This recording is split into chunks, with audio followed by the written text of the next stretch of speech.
Worked on the first section that you see there last year. The second section is being piloted from the advisory group, which there's a tiny little picture of that we'll talk about later. Okay. How many of you were on the advisory group last year? Okay. So those IRTs and their teachers are working hard on making this scope and sequence a reality. Brienne should have raised her hand because she's been on it in the past, so that we have a viable curriculum in these three areas. And these three areas are how much of the time? 30%. 30%. I often say that just like when you get together with your teachers in the summer and you think about which FOSS lessons or which FOSS units am I going to do when? You can decide that in June, July, right? You don't need to know who your students are to decide that scope. Same thing.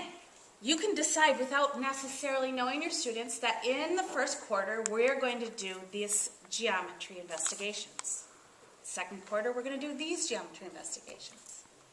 All of that can be decided so that you can free up your mind to do the other side, 70%.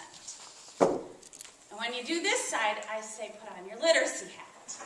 Because we know in our district that we don't teach all second graders how to read a level 18 together in a large group. We assess where they are, and we teach them in small, guided groups that push them farther along that reading continuum. So in number and operations, we want to do the same thing.